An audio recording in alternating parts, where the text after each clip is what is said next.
चालू था थोड़ी चालू था वरना वैसा हो गया। पानी के अणुओं को क्या कर देता है, विभाजन कर देता है। आगे लिखिएगा,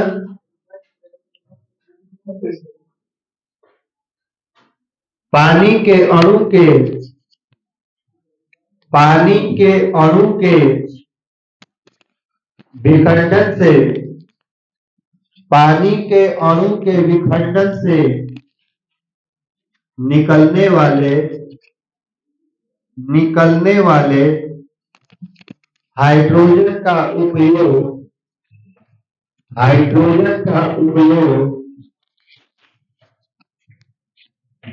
पानी के अणु के विखंडन से निकलने वाले हाइड्रोजन का उपयोग कार्बोहाइड्रेट के उत्पाद में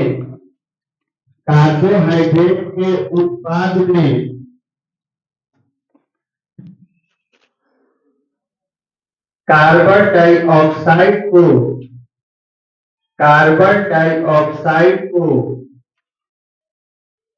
कम करने के लिए किया जाता है।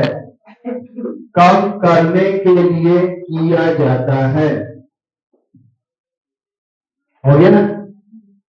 आगे लिखिएगा, ऑक्सीजन प्रकाश संश्लेषण का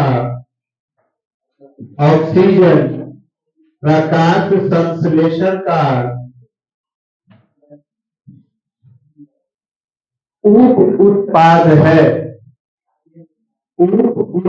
है।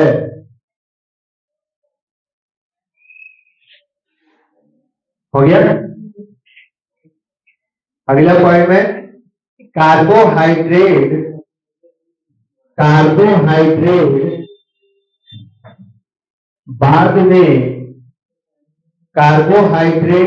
बाद में स्टार्च में परिवर्तित हो जाता है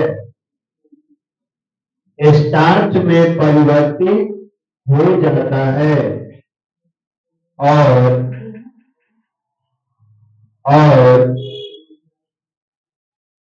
पत्तियों और अन्य भंडारण भागों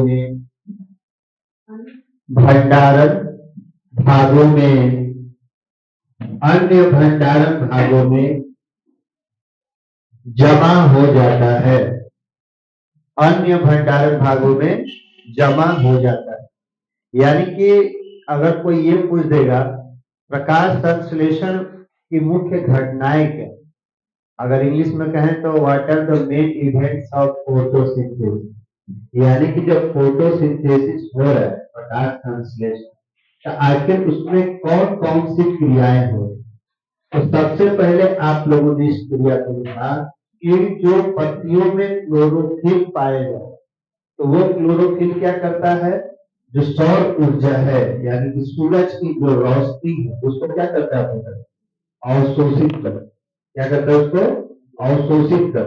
किसको अवशोषित करेगा, सूर्य के ऊर्जा यानी कि सनलाइट एनर्जी। ये उस अवशोषित करने का मतलब एब्जॉर्ब कर, तो उस ऊर्जा को क्या करेगा, अपनी ओर एब्जॉर्ब करेगा। कौन करता है, क्लोरोफिल। कौन करेगा, हाँ इस बात को याद रखिएगा, ऑब्जेक्टिव में ऐसे क्वेश्चन पूछ देगा कि सौर ऊर्जा को प्लांट का कौन सा भाग अवशोषित करता है।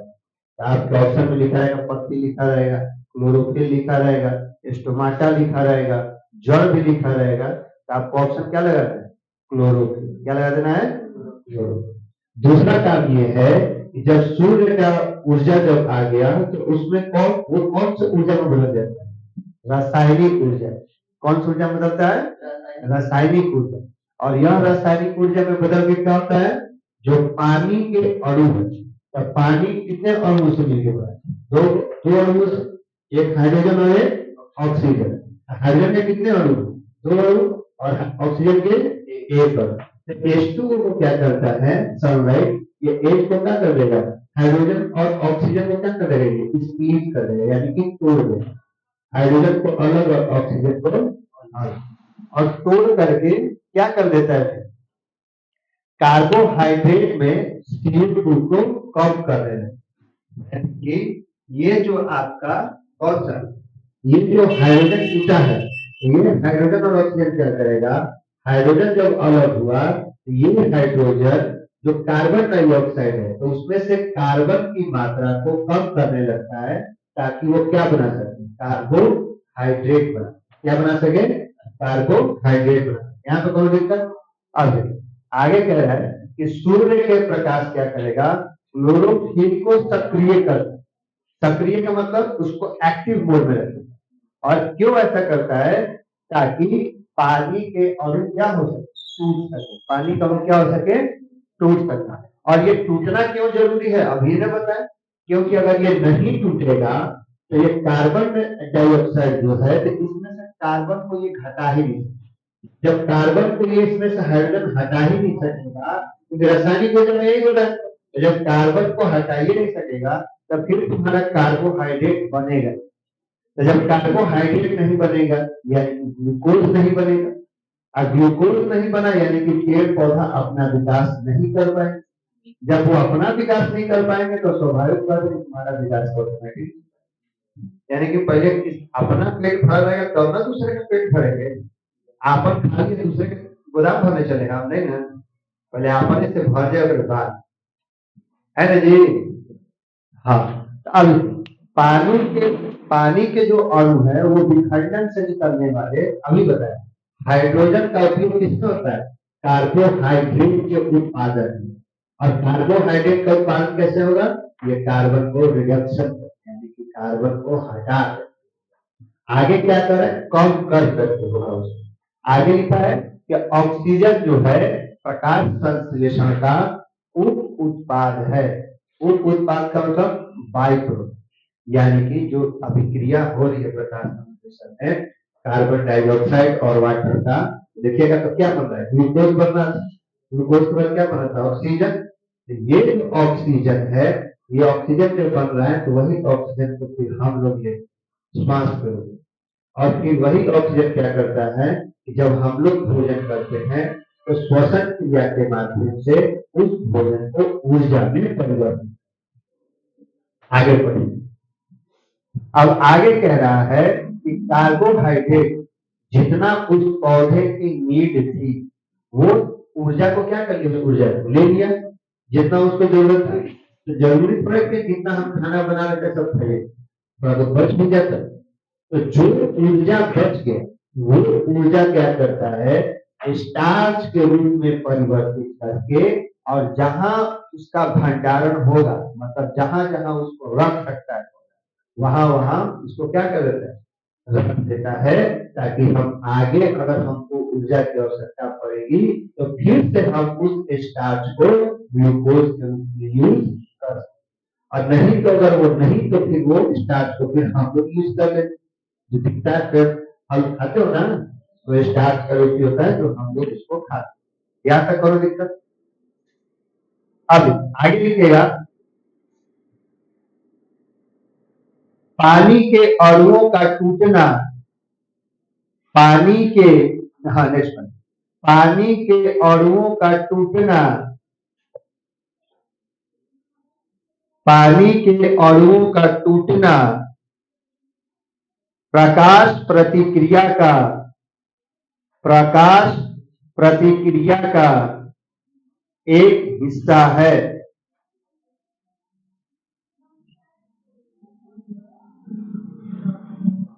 प्रकाश प्रतिक्रिया का एक हिस्सा है, हो गया। अब यहां से आपका प्रकाश संश्लेषण जो है वो खत्म होता है, आगे हेडिंग डाल लीजिएगा रंध्र, क्या हेडिंग डालेंगे, रंध्र, रंध्र का मतलब रंध्र, रंध्र का मतलब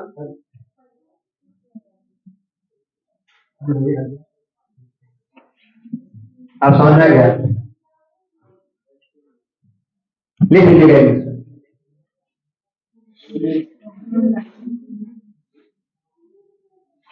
लिखिएगा इसमें, ये पत्ती, ये रंध्र में लिखेगा, ये पत्ती या तने की, यह पत्ती या तने की बाह्य त्वचा में मौजूद, बाह्य त्वचा में मौजूद छोटे छोटे छोटे छोटे छिद्र होते हैं, छोटे छोटे छिद्र होते हैं, जिनके माध्यम से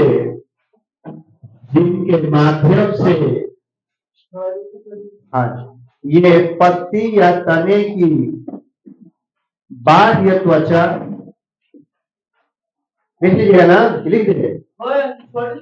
अच्छा ठीक है, बाह्य त्वचा में मौजूद छोटे छोटे क्या होते हैं, छिद्र होते हैं, जिनके माध्यम से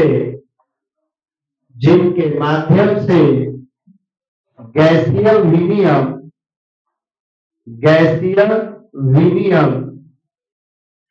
और वाष्पोत्सर्जन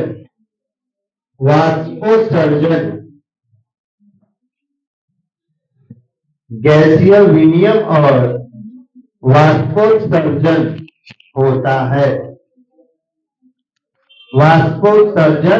होता है, यानी कि रंध्र किसे कहेंगे, बस इतना याद रखिएगा।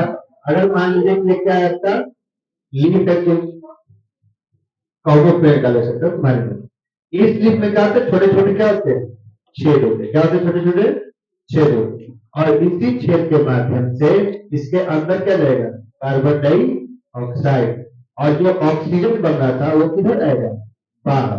तो जो कार्बन डाइऑक्साइड अंदर जा रहा है और ऑक्सीजन कहाँ आ रहा है, बाहर आ रहा है, तो इसी को क्या कहेंगे, गैसीय विनिमय। क्या कहेंगे इसको, गैसीय विनिमय।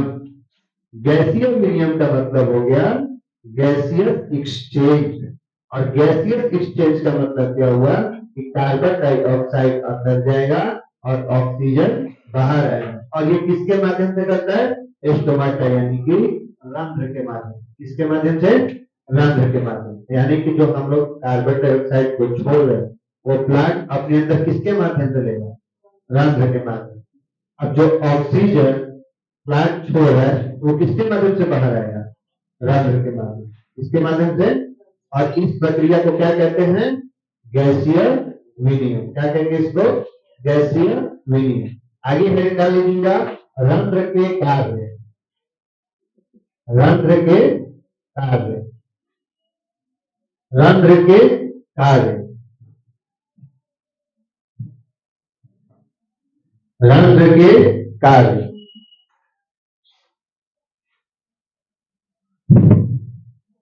आज पहले लिखिएगा, गैसों का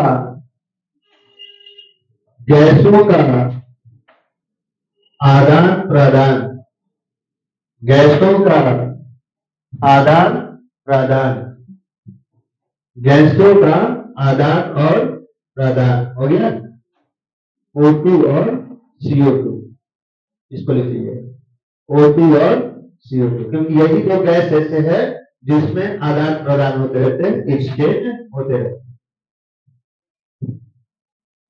आगे लिखिएगा नेक्स्ट पॉइंट में, वाष्पोत्सर्जन के दौरान बड़ी मात्रा में, वाष्पोत्सर्जन के दौरान बड़ी मात्रा में पानी ब्रैकेट में लिखिएगा, जलवाष्प खोल देता है, जलवाष्प क्या कर देता है, खोल देता है। अब सभी सवाल यह होगा कि वाष्पोत्सर्जन क्या, आप लोग इंग्लिश में टर्म पढ़े होंगे, ट्रांसपीरेशन पढ़ा है, transpiration, the loss of water by the sunlight in the form of evaporation, water vapor is known as excess amount of water, तो उसको क्या कहते हैं, वाष्पोत्सर्जन कहते हैं। यानी कि जब कोई भी पेड़ का जड़ अगर पानी को तो नीचे से एब्जॉर्ब करेगा, सोचेगा उसको कौन से प्रोसेस के माध्यम से, ऑस्मोसिस प्रोसेस के माध्यम से, और कौन सा ऊतक के माध्यम से, जाइलम ऊतक के माध्यम से। कौन सा ऊतक? जाइलम ऊतक के माध्यम से। और ये पानी को लेकर किधर चलाएगा? पेड़ की पत्ती में। तो आप ये भी अगर रखिए कि ऊपर क्या है, सनलाइट है कि नहीं, सूर्य है। तो सूर्य भगवान अगर यहाँ पे इसको लाइट दे रहे हैं तो इसका तो पत्ती गर्म हुआ नहीं होगा, गर्म होगा तो इसमें का जो पानी होगा वो भाप बन के ऊपर उड़ेगा कि नहीं उड़ेगा। तो इसी को क्या कहते हैं, ट्रांसपिरेशन या वाष्पोत्सर्जन। और ये पानी जो है भाप बन के ऊपर, अब ये भाप बनना भी जरूरी है, क्योंकि अगर नहीं बनता तो फिर ये पत्ती के इन्वायरमेंट को ठंडा नहीं रखता। आप लोग इसे खूब गर्मी के दिन में देखेंगे तो आपको कहते हैं किसी पेड़ के छांव में चलो, हमको ठंडक लगे। तो ठंडक इसीलिए लग रहा होता है, अभी जाओ तो करीब पेड़ के नीचे ठंडा लगेगा, आप धूप आया हो और तुम पेड़ के नीचे जाओ, ऐसा तुमको लगेगा ठंडा फील होगा? नहीं होने वाला, ऐसे ही ठंडा लगेगा। बट गर्मी के दिनों में ज्यादा क्यों ऐसा हो रहा है? क्योंकि निरंतर क्या होता रहता है, पानी इसमें से उड़ते रहता है, जिसके वजह से क्या होता है कि पत्तियों का जो बाह्य त्वचा है वो क्या होता है, साफ रहता है, पानी वाला रहता है, एकदम कूल रहता है, ठंडा रहता है।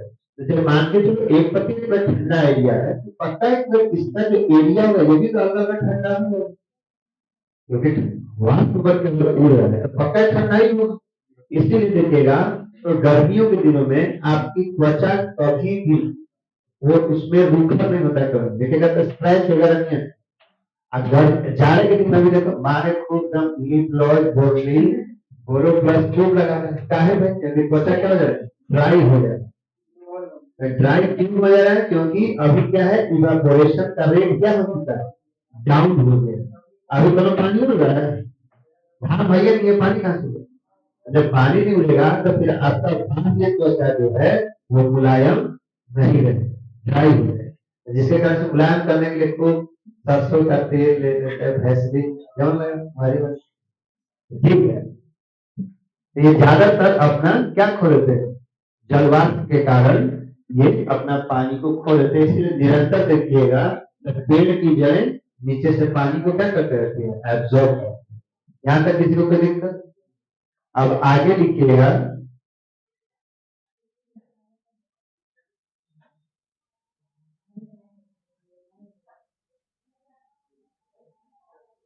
पौधों के विविधता लीजिएगा। अभी इसका डायग्राम बनवाएंगे थोड़ा सा बाद में। पौधों के एक ही पर बनवा देंगे, इसका पढ़ा के पूरा तब बनवा देंगे। पौधों के छिद्रों का नहीं, पौधों के पत्तियों का, पौधों के पत्तियों का छिद्रों का खुलना और बंद होना, खुलना और बंद होना।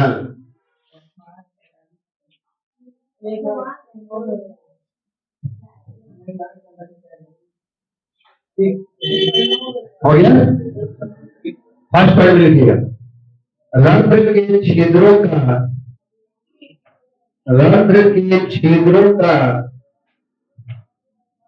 खुलना और बंद होना, खुलना और बंद होना रक्षक कोशिकाओं की, रक्षक कोशिकाओं की स्थिति द्वारा, रक्षक कोशिकाओं की स्थिति द्वारा नियंत्रित होता है।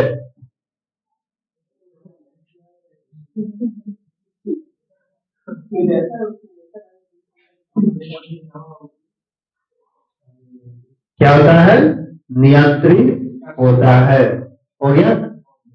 दूसरा पॉइंट लिखिएगा, जब रक्षक कोशिकाएं, जब रक्षक कोशिकाएं यानी कि गार्ड सेल, रक्षक कोशिकाओं का मतलब इंग्लिश में होगा गार्ड सेल, यानी जब रक्षक कोशिकाएं आसपास की कोशिकाओं से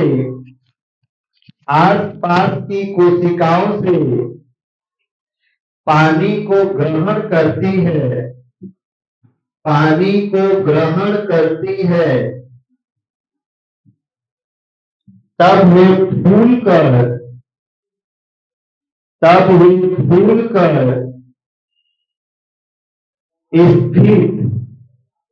स्थित शरीर बन जाती है।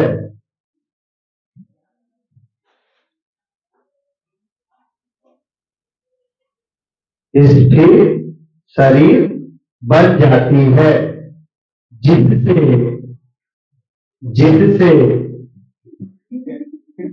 बीच का छिद्र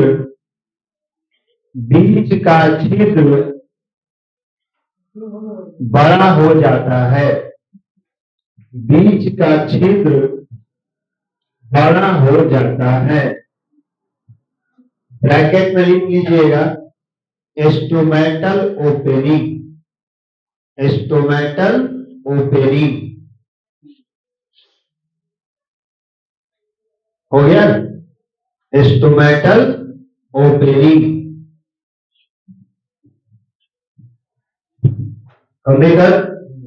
नेक्स्ट पर लिखिएगा, जब पानी छोड़ जाता है, जब पानी छोड़ जाता है, तब वो छिद्र को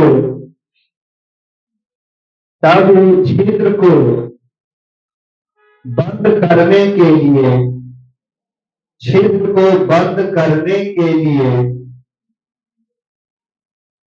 ब्रैकेट में लिख लीजिएगा स्टोमेटल क्लोजिंग, स्टोमेटल क्लोजिंग।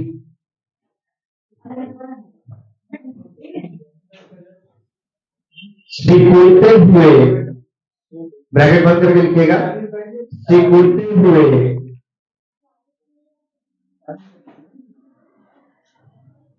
स्थिर हो जाता है, स्थिर हो जाता है।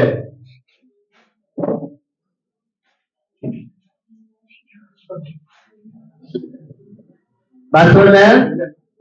देखिए, अगर ये मान लीजिए स्टोमेट, ठीक,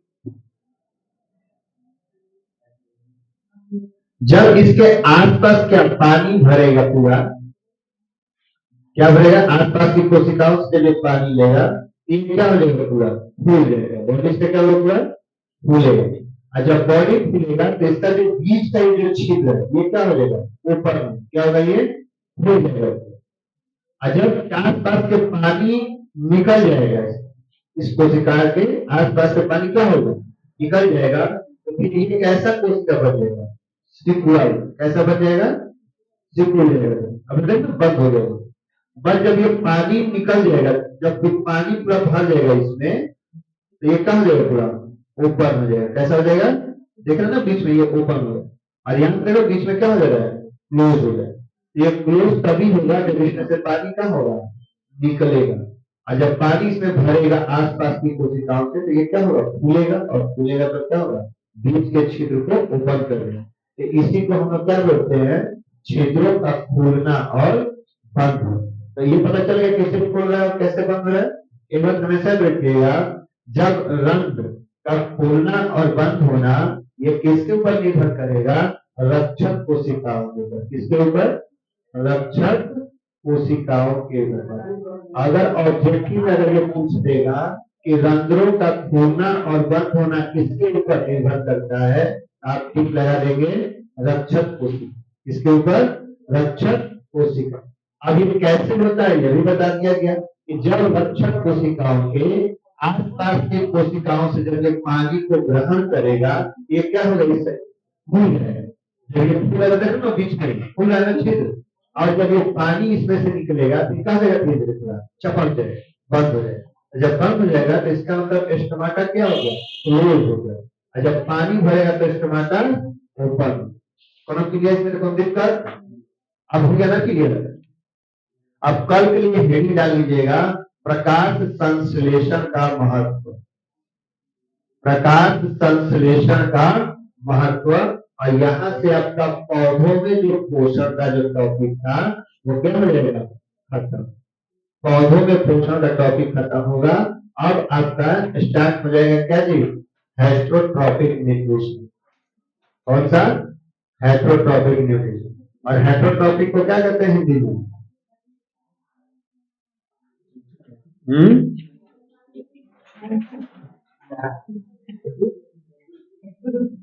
हेट्रोट्रॉपिक को क्या कहेंगे, विषम पोषी पोषण। स्वपोषी पोषण आपका अब खत्म हो जाएगा और विषम पोषी शुरू हो जाएगा। ठीक है, आज के लिए दे रहे तो बाकी करो।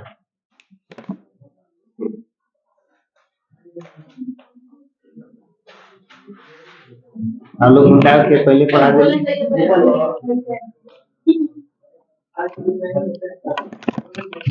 होगा ये हमारा नाम है